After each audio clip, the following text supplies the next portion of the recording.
예수님은 우리에게 성령님을 주십니다. 어제 본문에도 이 말씀이 나와 있었습니다. 그리고 오늘도 또다시 성령님의 임재를 약속하시면서 분명히 우리 가운데 성령이 오실 것이다 라고 하는 것을 확증해 주셨습니다. 어제 우리에게 주신 성령이 오시겠다라고 하는 그 말씀은 16절에 기록이 되어 있습니다. 내가 아버지께 구하겠으니 그가 또 다른 보혜사를 너희에게 주사 영원토록 너희와 함께 있게 하리니 하셨습니다. 그러니까 예수님이 우리를 떠나지 않으신다라고 하는 말씀으로도 볼 수 있죠. 어제도 말씀드린 바와 같이 하나님은 늘 우리와 함께 하십니다.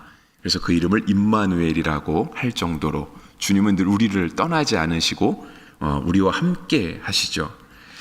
그것이 구약시대에는 성전으로 나타났다라고 말씀을 드렸습니다. 그러니까 성전이 있기 전에는 성막이 있었고요.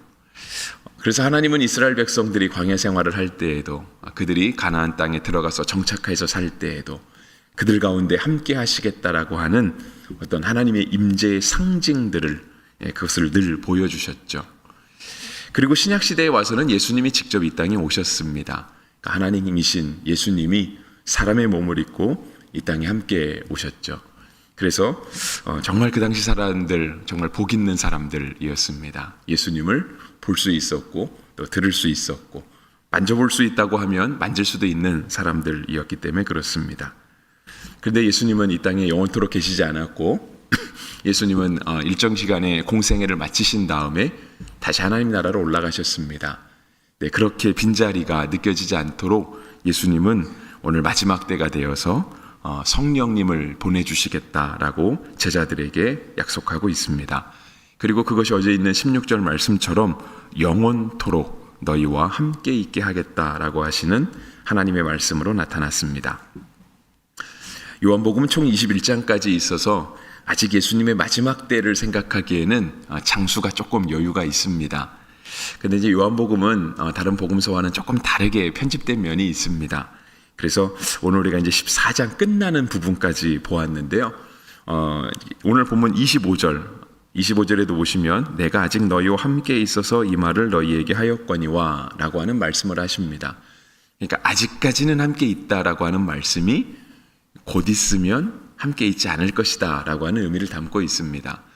그러면 이제 이어지는 15장에서는 예수님이 로마 군병에게 잡혀가신다거나 아니면 가이사에게 신문을 받거나 어떤 그런 장면들이 나타나야 되는데 요한복음 15장, 16장, 17장은 예수님께서 제자들에게 마지막으로 하신 말씀, 교훈의 말씀들이 적혀 있습니다. 그러니까 예수님의 어떤 시간적인 기록의 말씀이라기보다는 예수님이 제자들과 함께 시간을 보내시면서 제자들에게 주셨던 말씀이 어떤 시간적 배경이나 공간적 배경 없이 그냥 기록이 되어 있습니다. 그래서 우리가 마치 이런 시간의 흐름에 따라서 성경을 보려고 한다면 14장을 보시고 그 다음에 18장으로 넘어가서 보시면 말씀이 정말 소위 말해서 찰떡같이 잘 이어진다라고 하는 것들을 조금 느끼실 수 있을 겁니다.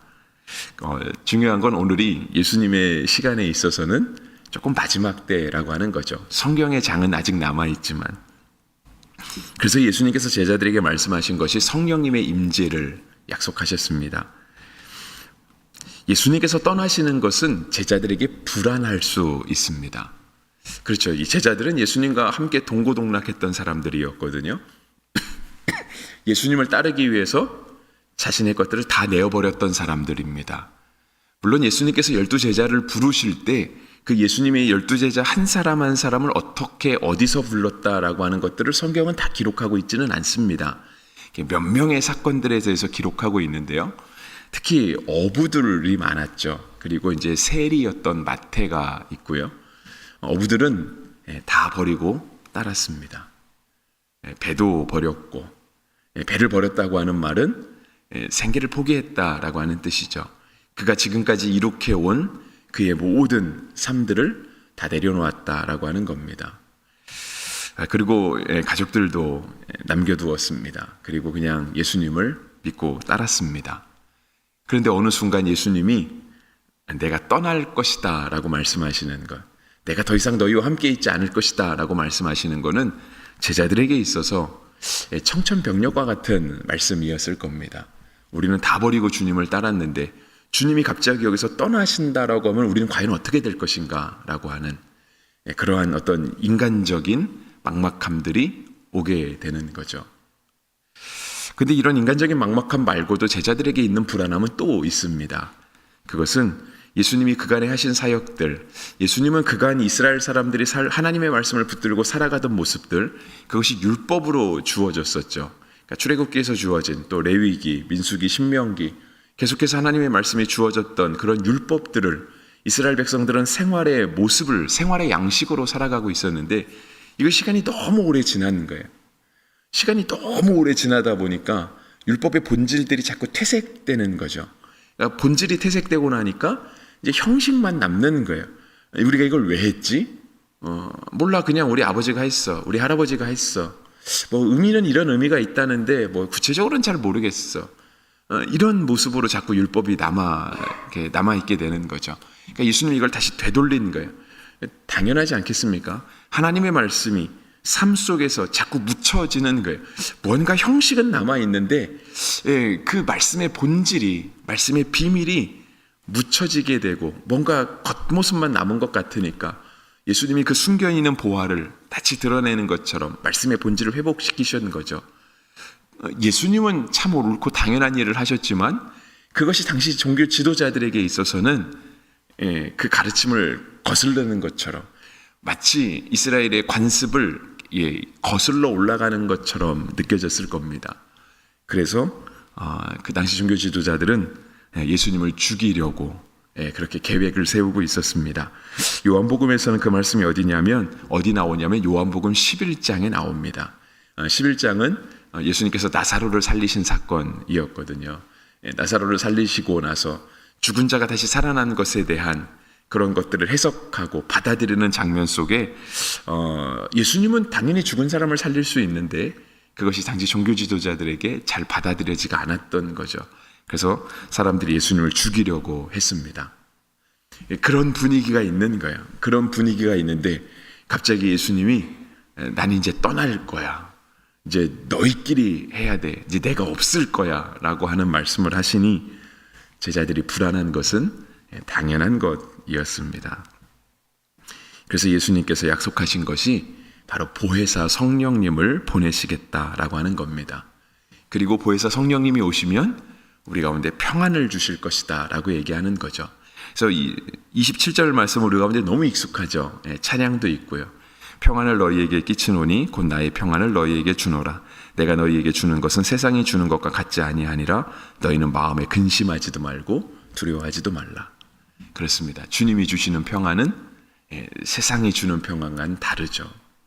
만약에 제자들이 느꼈을 불안함들, 제자들이 느꼈을 어떤 그런 근심, 두려움들 이런 걸 해결하기 위해서는요, 주님이 떠나시기 전에 종교 지도자들과 만나서 화해를 하셔야 되는 거예요. 그간의 모든 그 껄끄러운 관계를 다 이렇게 정리합시다. 내가 이제 마지막 때가 되어 오는데 우리 제자들 좀 잘 돌봐주십시오. 이런 화해를 해야 제자들의 마음에 평안이 오지 않겠습니까? 다시 제자들에게 죽은 자를 살리실 수 있는 예수님이 다시 제자들에게 야, 다시 너네 고향 땅으로 돌아가라. 너네가 버리고 왔던 배, 그물, 가족들 내가 다 복주고 너의 사업체를 내가 다시금 형통하게 해주겠다. 그런 약속들을 주님이 해주셔야 제자들이 느끼는 불안과 두려움이 떠나갈 수 있는 거죠. 그리고 그들은 예수님이 다시 하늘에 올라가셔도 이 땅에 남겨진 예수님의 사람으로서 다시금 잘 살아갈 수 있겠죠. 그러면서 과거를 논하면서 추억을 다시 곱씹으면서 옛날에 우리 예수님이 계실 때 우리 예수님이 우리 가운데 이런 가르침들을 주셨어. 주님이 우리 가운데 이렇게 사셨어. 그거를 더 자신 있게 증거하고 삶으로 보여주지 않았겠습니까? 그런데 주님이 주시는 평안은, 성령님께서 오시는 평안은 그런 거는 아니다라고 하는 거예요. 그래서 주님이 주시는 평안은 세상이 주는 것과 같지 않다라고 하는 것입니다. 그래서 주님이 주시는 평안이 오면 그렇죠. 근심도 떠나가고 두려움도 떠나갑니다. 왜냐하면 예수님이 다시 관계를 회복시킨다고 해도 사람은 그것을 유지할 수 있는 힘이 없잖아요. 내일 설교가 이 비슷한 거기도 한데요. 사람은 무언가 있는 것을 유지할 수 있는, 그걸 지켜갈 만한 힘이 없어요.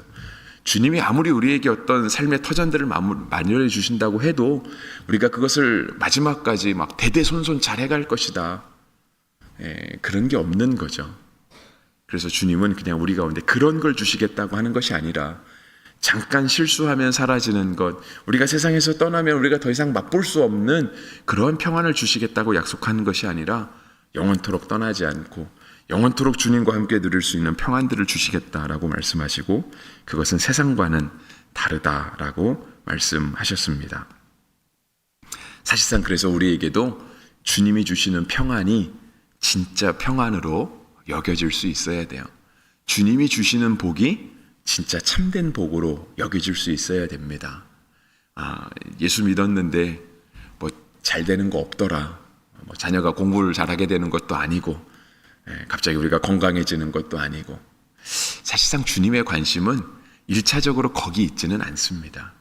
주님의 관심은 우리가 하나님과 늘 동행하고 하나님의 사람으로서 그 신실함을 지키며 살아가는 것, 성도의 올바른 모습을 지켜가는 것, 바로 거기에 있는 거죠.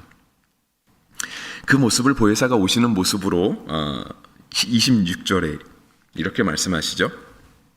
보혜사 곧 아버지께서 내 이름으로 보내실 성령, 그가 너희에게 모든 것을 가르치고 내가 너희에게 말한 모든 것을 생각나게 하리라 하셨습니다. 제자들이 관심이 있는 것은 그거예요. 하나님의 말씀을 잘 지키며 살아가는가. 근데 그 말씀을 주심은 곧 하나님과 우리와의 관계 설정이잖아요. 우리 자녀가 우리 부모의 말을 듣지 않습니까? 제 아들은 제 말을 듣겠죠. 근데 제 아들이 여러분의 말을 들을까요? 물론 공식적인 자리에서, 사람들 많은 자리에서 얘기하면 듣는 척은 하겠죠. 하지만 제 말을 듣는 것보단 잘 듣지는 않을 거예요. 왜냐하면 우리 아빠가 아니니까. 내가 누구의 말을 듣느냐는 관계의 설정이에요. 관계의 설정. 오늘 자녀들 아침에 새벽마다 늘 봐주죠. 제가 아무리 담임 목사라고 해도 제 말보다는 여러분의 말을 더 잘 들을 거예요. 당연하지 않겠습니까? 예수님께서 우리 가운데 성령님을 보내시겠다고 약속하세요. 근데 성령님을 보내심은 예수님이 말한 것을 생각나게 한다라고 하는, 주님이 가르쳐 주신 것을 다시금 떠올리게 한다라고 하는 거죠. 그래서 우리가 어제 말한 것처럼 하나님과 예수님과 성령님은 한 분이에요. 이분들은 같은 분이에요. 그러니까 어제 예수님이 우리에게 보혜사를 주시겠다 약속하시잖아요. 근데 예수님이 약속하셨는데 보내주시는 분은 누가 보내주시는가? 하나님이 보내주시겠다라고 하는 거예요. 그런데 이 보내주시는 그 성령, 우리 가운데 직접 오시는 분은 하나님도 아니고 예수님도 아니고 성령님이라고 하는 거죠. 그러니까 이 세 분이 서로 함께 내주하시면서 서로 함께 역할을 하시는 거예요. 성령님이 오셔서 우리 가운데 하나님의 말씀, 곧 예수님께서 가르쳐 주신 것들을 기억나게 하신다라고 말씀하십니다. 근데 우리가 들은 거를 잘 기억해야, 그렇죠. 그래야 좋은 사람이잖아요. 그래야 좋은 학생이고, 우리가 하루 종일 누군가 계속 만납니다. 만나서 누군가 이야기를 하죠. 무슨 뭐 사업을 할 때도 그렇고 공부를 할 때도 그렇고 그냥 재밌는 담소를 나눌 때도 그렇고 늘 이야기를 합니다. 근데 우리가 그 대화가 유익하기 위해서는 대화가 잘 주고 받아야 되잖아요. 저 사람이 뭘 말하려고 하는지, 그리고 저 사람이 말을 듣고 내가 또 어떻게 반응을 해야 되는지, 이것의 오고감이 잘 이루어져야 됩니다. 그래야 좋은 관계가 되는 거죠. 우리도 예수님과 좋은 관계가 유지하기 위해서는 우리가 예수님의 제자로서 주님이 떠나가셔도 우리가 예수님의 제자로서 참된 본을 지키고 살 수 있는 것은 주님의 말씀하심이 기억나야 되는 거예요. 우리가 하나님을 예배하고 우리 일상으로 삶에 돌아가서 살잖아요. 우리가 그리스도인이 기억나는, 우리가 그리스도인으로 살아갈 수 있는 근거는 주님의 말씀이 기억나는 거죠. 그러니까 목사의 말이 기억나는 게 아니라, 그렇죠. 여러분도 목사의 말을 기억하려고 하지는 않잖아요. 하나님 말씀을 기억하려고 하는 거지.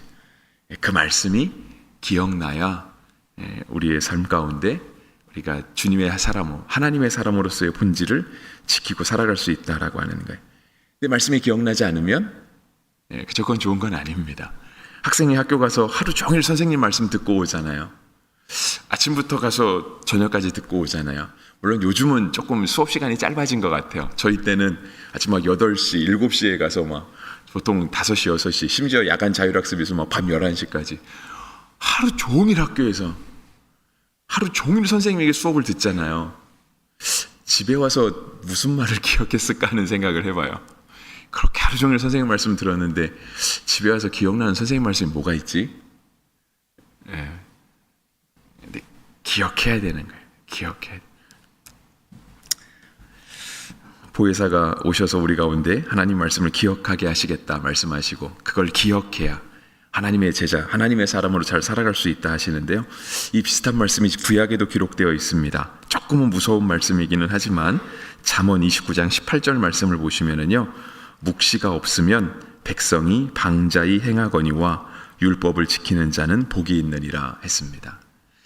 성경은 우리가 가진 성경은 이제 묵시가 없으면 백성이 방자히 행한다라고 적혀 있는데요.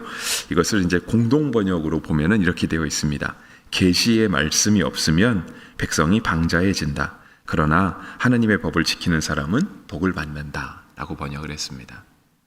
제자들 예수님과 함께 동행했어도 육안으로 예수님을 보고 그 귀로 예수님의 말씀을 직접 듣고 예수님이 나눠주는 빵도 먹고 음식도 함께 먹었던 사람들이지만 사람의 기억력은 오래가지 않습니다. 금방 잊혀질 수 있거든요. 다시 말씀을 기억나게 하시는 성령님과 함께 살아갈 수 있어야 우리가 방자해지지 않을 수 있고요. 그 말씀을 지켜야 성경이 약속하신 대로 하나님의 복을 누릴 수 있게 됩니다.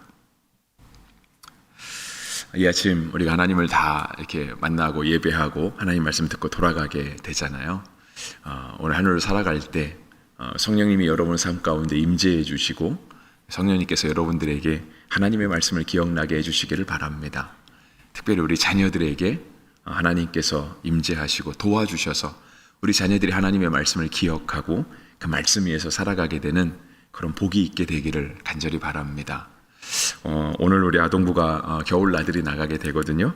하루 종일 뛰어놀겠지만 그들이 뛰어노는 것이 주님 안에서 함께 놀 수 있는 그러한 길들이 되기를 원합니다. 그래서 우리 자녀들이 하나님 말씀을 기억하고 주님 안에서 뛰어놀 때 하나님의 사람으로 잘 성장되는 놀라운 은혜가 있게 되기를 간절히 축복합니다.